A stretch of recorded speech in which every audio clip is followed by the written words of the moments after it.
Imaginez une terre où l'obscurité règne, où les hommes ont oublié leur créateur, où l'injustice et l'idolâtrie ont remplacé la vérité. Pendant 950 ans, un homme seul se dresse face à une marée d'arrogance et de mécréance.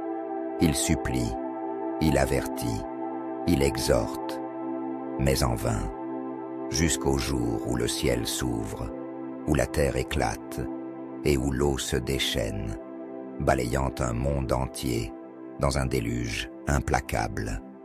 Voici l'histoire de Noé, le prophète de l'endurance et du miracle. Une histoire de foi, de lutte et de destin qui a marqué l'humanité à jamais. Avant d'aller plus loin, abonnez-vous et activez la cloche pour ne rien rater. Et si ce contenu vous plaît, un petit j'aime serait top. Merci pour votre soutien. L'histoire du prophète Noé, Nuh, alayhi salam, est l'une des plus marquantes du Coran.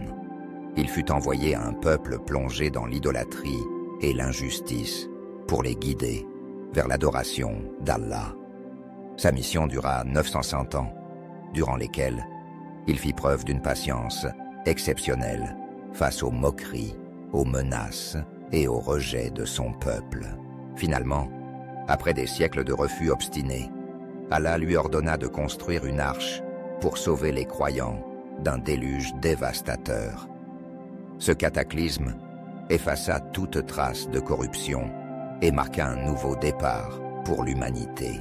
Cette histoire, remplie de leçons sur la persévérance, la foi et la justice divine, est racontée en détail dans le Coran et dans d'autres sources islamiques.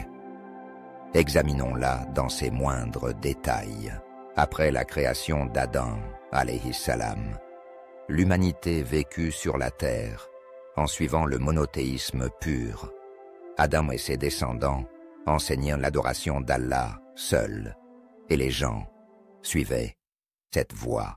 Avec le temps, les sociétés humaines se développèrent, et après la mort du prophète Idris, Enoch, alayhi salam, une lente dégénérescence spirituelle commença. Un groupe de pieux croyants marqua leur époque par leur dévotion à Allah. Wad, Suwa, Yagout, Yaouk et Nasr. Ces hommes étaient respectés et admirés par leur communauté. À leur mort, le diable, Iblis, manipula les gens en leur suggérant de créer des statues en leur honneur. Ces statues étaient d'abord considérées comme de simples rappels de leur vertu. Mais au fil des générations, les gens commencèrent à leur vouer un respect exagéré, puis à leur attribuer des pouvoirs. Et enfin, ils finirent par les adorer comme des divinités. Ainsi, le premier polythéisme apparut parmi les hommes. L'adoration des idoles se répandit, et avec elle, l'injustice, la corruption, l'oppression et la décadence morale. C'est dans ce contexte troublé qu'Allah choisit Noé comme prophète pour ramener son peuple vers la vérité. Noé fut désigné par Allah comme prophète et messager pour avertir son peuple du danger de l'idolâtrie et les appeler à l'adoration exclusive d'Allah. Il leur adressa un message clair et puissant. Ô mon peuple, adorez Allah. Vous n'avez pas d'autre divinité en dehors de lui. Ne serez-vous donc pas pieux? Coran, sourate 7, Al-Araf, verset 59.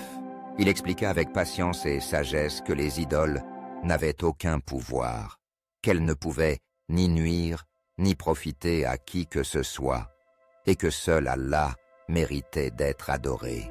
Noé employa différentes stratégies pour toucher les cœurs de son peuple.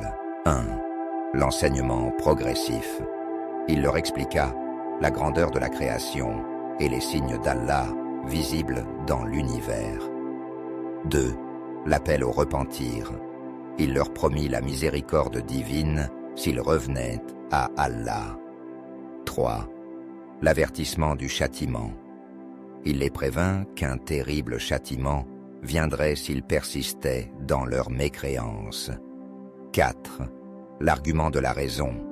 Il leur montra que les idoles qu'ils adoraient étaient des objets inertes, incapables de leur répondre. Je vous ai dit, implorez le pardon de votre Seigneur, car il est grand pardonneur. Il enverra sur vous du ciel des pluies abondantes. Il vous accordera une richesse et des enfants, et il vous donnera des jardins et des rivières. Coran, Surat 71, Nous, verset 10, 12. Malgré son engagement et ses efforts incessants, la majorité de son peuple rejeta son message avec arrogance et moquerie.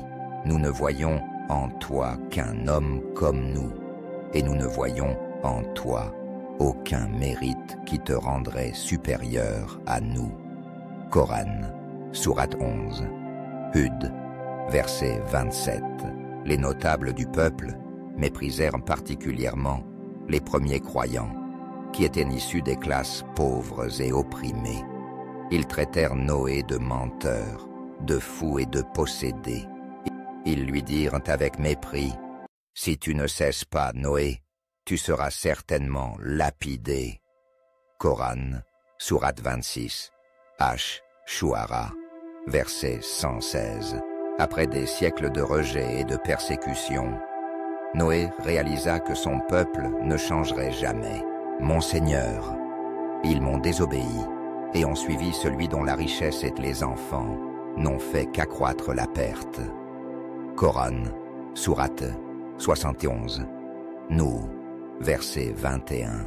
Il fit alors une invocation contre eux. « Seigneur, ne laisse sur terre aucun mécréant vivant. » Coran, Surat 71, Nous, verset 26. Allah répondit à la supplication de Noé en lui ordonnant de construire une grande arche.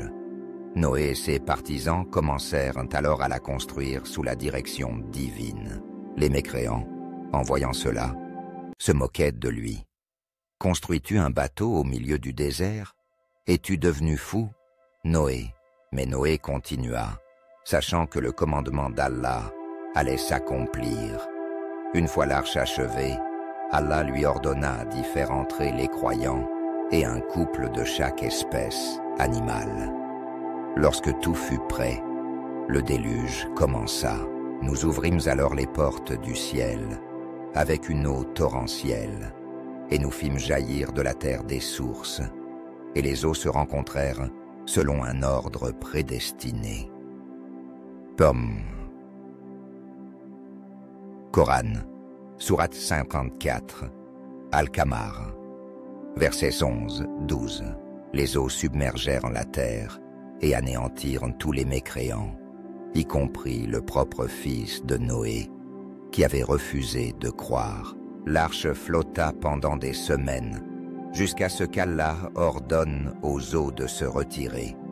Ô terre, absorbe ton eau, et toi, ô ciel, cesse de pleuvoir. Coran, Surat 11, Hud, verset 44. L'arche s'échoua sur le mont Al-Judi. Après le déluge, Noé et les croyants repeuplèrent la terre et instaurèrent un mode de vie basé sur la justice et la piété. Il vécut encore plusieurs années avant de rendre l'âme, laissant un message puissant d'unicité d'Allah et d'obéissance à ses commandements. 1. La patience et la persévérance dans l'épreuve. 2. L'importance du monothéisme. 3. La justice divine. Allah sauve les croyants et punit les injustes. 4. La certitude que la vérité triomphe toujours. L'histoire de Noé demeure une source d'inspiration intemporelle, illustrant la lutte du bien contre le mal et la victoire de la foi.